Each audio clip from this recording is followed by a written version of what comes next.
Salut tout le monde, bienvenue dans cette nouvelle vidéo. Oui, je sais, ça fait un petit moment que j'ai pas fait de vidéo. Je devais en faire une début septembre pour le match de qualification pour la Coupe du Monde de l'équipe de France. Donc encore une fois, désolé. Là, je vais me rattraper en quelques minutes. On va discuter rapidement donc des trois matchs qui avaient eu lieu en début septembre pour le match de l'équipe de France. Donc il y avait la France-Bosnie, Ukraine-France et France-Finlande.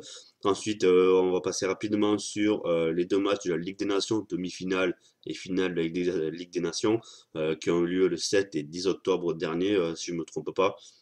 Et puis on va parler rapidement des deux matchs, deux derniers matchs du groupe de la France pour la qualification au Coupe du Monde 2022. Matchs qui auront lieu au moment où je tourne cette vidéo demain, donc samedi soir. C'est France-Kazakhstan au Stade de France. Et le dernier match, ça sera Finlande-France à l'extérieur, donc en Finlande. Pour commencer, donc on va refaire un petit tour vite fait sur les trois matchs de début septembre. Concrètement, il n'y aura pas grand-chose à dire parce que sur les trois matchs, il n'y a qu'un seul match qui vaut la peine d'en parler. Ça, à la limite, c'est le France-Finlande gagné 2-0. Alors pourquoi je dis ça? Parce que le premier match contre la Bosnie, les deux choses que je retiens, c'est déjà Koundé en défense à chier. Donc honnêtement, c'est pas la peine. Donc ça, j'avais déjà dit au début, lors de sa première titularisation, il était pas top. Là, ça confirme un peu ce que je pensais. Donc en plus, prendre en rouge, voilà, ça, là, c'était pas la peine. Voilà, Koundé pour moi en défense, c'est nul à chier. Lemar est sorti à la mi-temps. Pour moi, il a pas fait un grand match également. Ensuite, pour le match contre l'Ukraine, donc France-Bosnie, il y avait eu un partout. L'Ukraine, pareil, match nul, un partout. Le chose qu'on peut retenir, ben, Martial, buteur. Ça fait un petit moment qu'il n'a pas marqué l'équipe de France, donc tant mieux pour lui, pour la confiance, c'est toujours ça. À noter pour ces deux matchs les débuts de Tchouaméni, le Monégasque. Franchement, bonne prestation. Sympa à regarder, honnêtement. J'étais quand même un petit peu impressionné pour ce début. Je pense qu'il a fait de bons débuts en équipe de France. Début aussi de Moussa Diaby et Jordan Vertou. Donc voilà. Après, pour l'instant, ils m'ont pas vraiment plus transporté que ça. Moussa Diaby et Jordan Vertou bon, sont quand même débutés.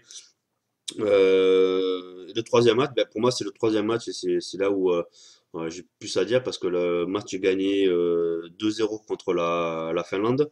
Euh, mais on méritait mille fois de finir ce match à 3 4 5 buts parce que honnêtement, autant contre la Bosnie et l'Ukraine, les matchs, franchement, c'était pas terrible. La France a galéré, c'était un truc quand même incroyable. Mais contre la Finlande, franchement, il y avait du beau jeu, il y avait tout ce qu'on voulait. Et la France méritait largement de marquer plus de buts que ça. Sincèrement, c'est dommage que la France n'ait pas réussi à concrétiser toutes les attaques. C'était largement mérité pour moi. J'ai noté aussi les débuts, donc du coup, forcément de Nordi Mukiele, l'ancien joueur de Montpellier, je suis obligé de le dire. Donc voilà, ça fait toujours plaisir de voir même si c'est un ancien joueur de Montpellier, de le voir débuter en équipe de France, ça fait toujours plaisir pour le club. À noter aussi, France-Finlande, c'était un match sans Mbappé. Donc quand même bizarre que, soi-disant, l'un des meilleurs joueurs du monde, parce qu'il joue pas avec son équipe, il y a eu beaucoup plus de jeux et tout, donc et victoire 2-0. À voir par la suite ce que ça peut donner. Bon. Voilà, après on va voir avec les matchs de Ligue des Nations, on a bien vu qu'avec Mbappé, on peut pas non plus ne pas se passer de Mbappé. Donc voilà, donc ça c'était pour les trois matchs. Je vous l'ai dit, je passe rapidement les trois matchs de qualification pour la Coupe du Monde qui a eu lieu en début septembre. Ensuite, on en arrive au match de Ligue des Nations, donc la demi-finale et la finale. Donc la demi-finale, donc c'était contre la Belgique. Donc match de fou, honnêtement. Donc c'était le 7 octobre, si je ne me trompe pas, et pour la Belgique. Donc honnêtement, à la mi-temps, 2-0 pour la Belgique. Pour moi, je pensais que le match était plié, que c'était fini. Parce que je voyais pas comment la France pouvait remonter 3 buts à la Belgique. jamais de ma vie je n'aurais parié sur une victoire de l'équipe de France, alors qu'à la mi-temps il avait 2-0 pour la Belgique. Je suis honnête, jamais j'aurais mis 1 euro sur l'équipe de France. Voilà. Après, il s'est passé ce qui s'est passé. J'étais comme un fou. Je peux vous dire que je me suis même fait engueuler par un fan parce que j'ai limite crié lorsque j'ai vu le troisième but d'équipe de France alors que les enfants dormaient. J'ai failli me faire démolir.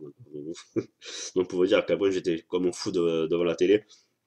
Euh, et le problème, c'est que ce match, on est passé par tellement d'émotions, c'est un truc de malade. Parce que lorsqu'on voit à la mi-temps 2-0 pour l'équipe de la Belgique, donc comme je vous ai dit, je pensais que le match était fini. La France recolle le score. Donc à 2-1, on s'est dit, bon, pourquoi pas, on sait jamais, hein, même si au final, match nul. Après, je sais plus s'il y avait les prolongations ou tir au but direct, je sais plus. Mais en tout état de cause, ouais, même s'il y a match nul, c'est déjà pas mal. Euh, et puis, euh, il y a eu le penalty, je crois que c'est une fois sur Griezmann, si je ne me trompe pas. La VAR qui intervient, penalty pour l'équipe de France. Et de mémoire, c'est Benzema qui donne le ballon à Mbappé, qui laisse tirer Kylian Mbappé. Alors que Mbappé, si je ne me trompe pas, il avait loupé son précédent penalty en équipe de France. Et là, ben, Mbappé marque, donc c'est nickel. Voilà, c'est explosion de joie aussi, 2-2. Voilà. Bon, mérité, honnêtement. Après, en seconde mi-temps, l'équipe de France a fait une super mi-temps. La victoire, elle n'est pas volée. Donc, c'est juste que c'est la Belgique qui s'est effondrée en seconde mi-temps. Ils ont pas tué le match en première mi-temps. J'allais dire, tant pis pour eux, tant mieux pour nous. L'équipe de France a su réagir. Voilà, c'est très bien.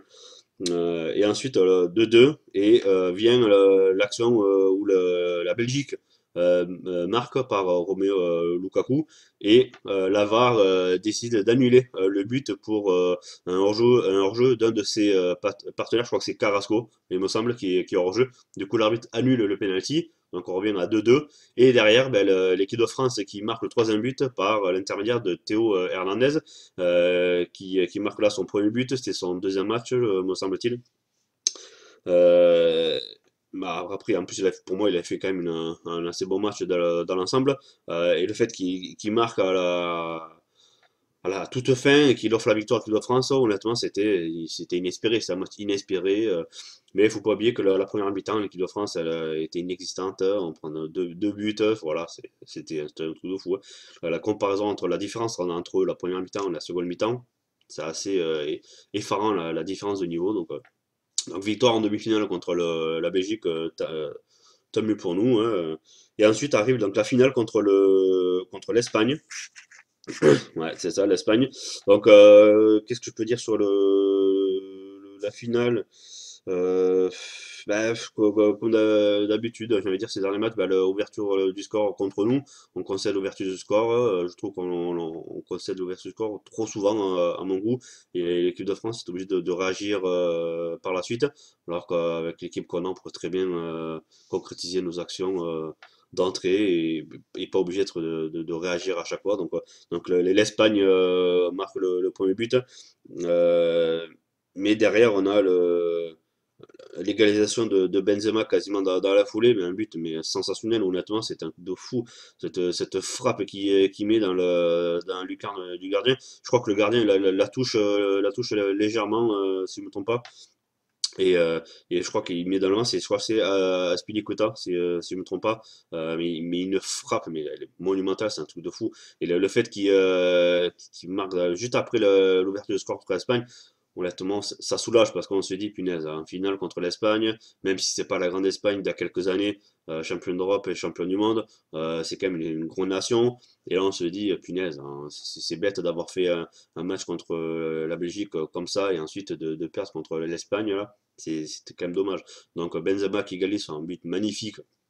Franchement, c'est le top, hein.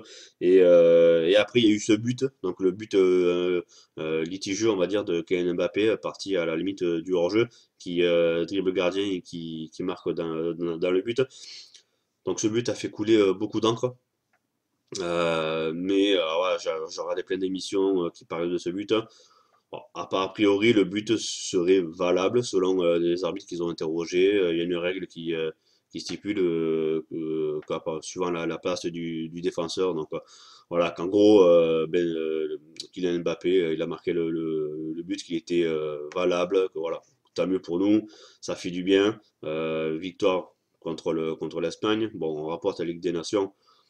Je vous avoue quoi, la Ligue des Nations, c'est pas comme si c'était l'Euro ou si c'était la Coupe du Monde. Ça reste une compétition, mais bon, c'est comme honnêtement, je crois en plus pour des matchs de préparation pour l'Euro, pour la Coupe du Monde. Hein, voilà. Après, c'est sûr, l'avantage c'est qu'au moins quand c'est en demi-finale ou finale, bah, on va dire que ça fait de bons matchs contre de bonnes équipes, tant mieux. Mais sinon, voilà, je vais pas dire ouais, je passe ce de joie parce qu'on a gagné les Nations, c'est surtout ce de joie parce qu'on a gagné les matchs contre de grosses équipes. Moi, c'est surtout ça qui m'intéressait. Mais ce qui m'a plu surtout ces derniers matchs, c'est on a retrouvé nos attaquants au buteur, quoi. Que ce soit Kylian Mbappé, Benzema et Griezmann. Là, ça fait du bien de les voir enfin marquer des buts, de beaux buts, de voir de belles constructions dans le jeu, et honnêtement, ça fait plaisir. Tac, tac, tac. Et aussi, oui, j'ai noté sur le but de l'Espagne, donc il y a Upamecano quoi, qui pour moi est fautif sur le but. Pareil, Upamecano, il n'était pas top dans le match, mais il faut dire qu'il était rentré juste après la mi-temps, je crois, ou à la mi-temps. Il venait de remplacer Raphaël Varane qui était sorti sur blessure. Donc voilà. Donc voilà pour les matchs de octobre pour la Ligue des Nations. Ça n'a quand même rien à voir avec les matchs de début septembre. Tant mieux après, c'était pas les mêmes équipes aussi. C'est ce que je me dis. La France a répondu présente contre les grosses équipes. Tant mieux. Maintenant, il reste deux matchs pour la qualification à la Coupe du Monde 2022 au Qatar. Il reste le Kazakhstan et la Finlande.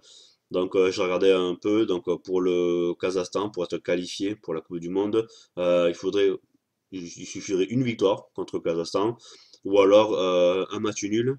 Et à côté, il faut que la Finlande, qui joue plutôt dans l'après-midi, ne gagne pas. Voilà. Si on fait ça, la France est qualifiée directement parce que l'Ukraine, ils ont un match d'avance. Ils ont déjà joué 7 matchs et nous, on en a joué que 6 il me semble.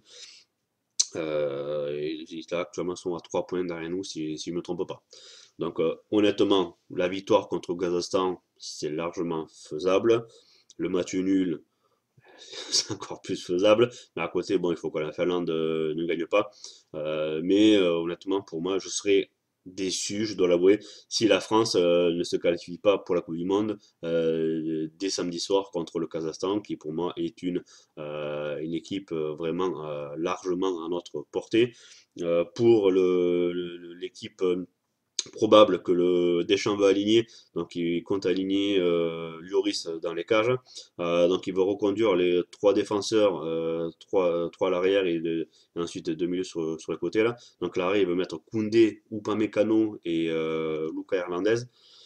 Alors j'avoue que l'association Koundé-Upamecano me fait un peu peur. Je me dis heureusement que c'est le Kazakhstan, à voir. Mais honnêtement, là, aujourd'hui, je ne suis pas tranquille sur cette association en espérant qu'ils me font démentir. Ensuite, il y aurait Coman ou Pavard sur le côté. Au milieu, Kanté, Rabiot. Et de l'autre côté, Théo Hernandez. Donc, encore une fois, les deux frères Hernandez alignés dans le même match. Donc, ça fait plaisir. Surtout, comme je l'ai dit, Théo Hernandez, il a fait de bons débuts. Donc, il mérite largement d'être reconnu dans cette équipe. Et en attaque, le trio magique Benzema, Griezmann, Mbappé. Rappelle que Pogba est déclaré forfait parce qu'il est blessé, donc c'est Jordan Vertou qui est venu le remplacer à Clairefontaine. À voir si cette équipe, cette compo va changer d'ici là, on verra bien. Match contre Kazakhstan, je répète. Donc avant-dernier match pour la qualification Coupe du Monde. Dernier match, c'est mardi prochain, en Finlande. Pourquoi pas, si la France est déjà qualifiée, faire tourner un petit peu, voir d'autres joueurs, ça peut être pas mal. Et c'est bon pour moi. Et je voudrais parler d'un petit truc que j'aimerais faire. Alors, je sais pas si vous avez pas, c'est faire un live sur ma chaîne Twitch. C'est-à-dire que c'est comme si on faisait un genre on discutait entre nous. Moi de mon côté, parce que je ne peux pas diffuser le match de l'équipe de France sur Twitch. Et de ce que j'ai cru comprendre, bon, forcément je ne peux pas le faire. Mais ce que j'aimerais faire, c'est l'idée, c'est de regarder le match de mon côté et en même temps en live de discuter avec des gens qui peut-être eux aussi regardent le match de leur côté ou alors qui peut-être juste l'écoutent à la radio et qui en même temps souhaiteraient partager avec moi sur ce qu'ils pensent de l'équipe de France ou même d'autres sujets, je m'en fiche, mais voilà, potentiellement vu que là on regardera le match, échanger sur ce qu'on pense du match, pourquoi pas, donc j'aimerais essayer de faire ça, donc normalement demain soir avec les enfants, je vais voir, ça peut pas être facile, mais de faire un live sans qu'il y ait de bruit à côté, mais j'aimerais essayer en tout cas. S'il y en a qui sont intéressés, voilà, je vais essayer de mettre sur l'écran la chaîne suite, c'est Samy Geek, tout en minuscule. Donc s'il y en a qui sont intéressés, n'hésitez pas à passer, faire juste un petit coucou, voilà, voir ce que ça peut donner. Je j'ai pas l'habitude de faire de live, honnêtement, je sais pas et tout. Voilà, je n'ai fait qu'un ou deux dans ma vie, donc je suis pas un expert. Mais on sait jamais si ça peut permettre de partager un petit moment convivial entre fans de football et d'équipe de France. Donc pourquoi pas. N'hésitez pas à venir. Je rappelle la chaîne Twitch Samy Geek, tout en majuscule. Je le remettrai en bas. N'hésitez pas à venir.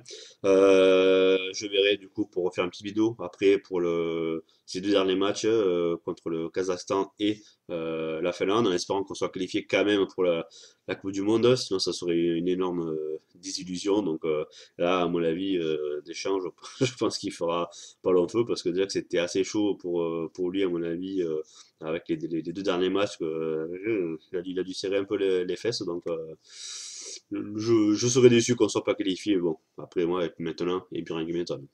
Donc voilà. Donc n'hésitez pas à me dire en commentaire ce que vous pensez des résultats, vous, que ce soit d'équipe de France début septembre pour le qualification Coupe du Monde, que ce soit pour les deux matchs de la Ligue des Nations, ou alors si vous avez des scores peut-être ce que vous présentez comme score pour les deux derniers matchs d'équipe de France. Voilà.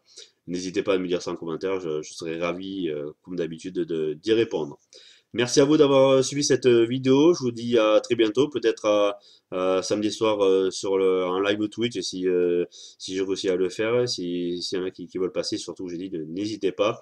Bonne journée à vous, bonne soirée, ce que vous voulez. Je vous dis à très bientôt. Salut les gars, ciao!